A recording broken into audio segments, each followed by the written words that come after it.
I felt things, but my husband has seen things. And he reached over one night, and I was asleep, and this hand came over, and he said, "She's watching us. She's watching us. She's standing there watching us."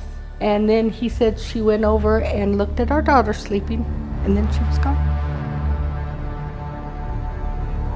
So I'm Barbara Darden, Schubert Darden Architects, and I am the architect of record for this building.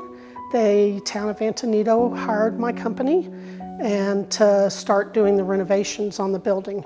The building was built in 1912 by Frederick Benjamin Warshauer, and he came from overseas, immigrated to the United States, came to Antonito in about 1879. He opened his own real estate company and banking, and that's how he gained all of his wealth.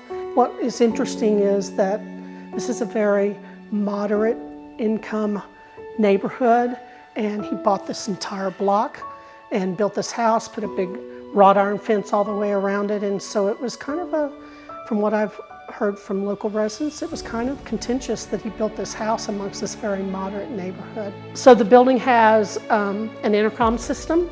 It has a fire extinguishing system. There are several locations where there are hoses. Even though it's made of brick with tile, he tried to make it as fireproof as possible. He also believed in putting in fire hoses and everything. So those are there. It has, I think it's a central vacuum system to maintain the house, and I believe it probably had its own electrical power plant when it was built.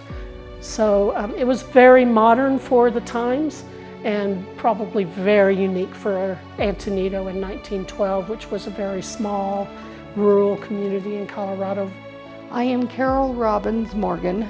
I grew up here in Antonito. I was born and raised here. When I was little, my dad had a cattle farm, if you will. Dad came home one night, and the next morning at breakfast, I guess he told my mom, "I bought a house." And the next day we got up and Dad says, "Come on, we're going to town. We're going to go see this house." And later, I think it was later that afternoon, we were looking around and a guy came to the door, and I was behind Dad, and he said, "Here's your money, give me the key." And where I learned the phrase, "possession is 9/10 of the law," Dad held up the key and he says, "I have the key and this house is mine." We're outside the Warshauer mansion, and as you can see behind me, the building is very symmetrical. I talked about the H plan.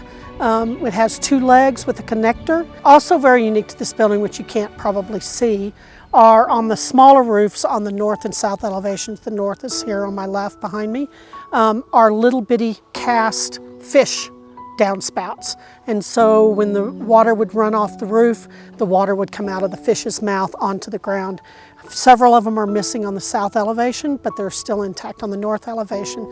My oldest sister, one of the first times I remember her being in here, if you'll notice in the house there's some pull-out drawers. Well, there's one upstairs, and she told everybody, and it was probably the first time I ever even knew anything about Dracula. She says, "Oh yeah, and Dracula sleeps in there at night." And I happened to be sleeping in the nursery, which is just right across the way. I was petrified for years. And then you have this creepy picture of Voltaire, and the eyes follow you. The murals were painted by Jens Eriksson. He was a Danish artist, got his experience in Copenhagen. All of the portraits are of American heroes for the most part. Our presidents, writers, scientists. So it truly is a history in the building. Upstairs we had bedrooms and bathrooms and the nursery and the maids' quarters. And then down in the basement they had storage rooms and that sort of thing. Now the rooms upstairs are used for Adams State University College and community rooms, and the other rooms have some offices in them. My mom and Dad had 4th of July parties. We had picnics out on the balconies here with the wrought iron, and we would play house. And sometimes Mom would even let us bring blankets out and sleep out there in our sleeping bag underneath the stuff. And we had a big yard to play in. And so it was good. It was really good. If these walls could talk, it would be amazing what they would say, because they've seen a lot of tragedy and they've seen a lot of fun. This video was created by the Sangre de Cristo National Heritage Area as part of their work in historic preservation and sharing the stories of our community. Thank you for watching.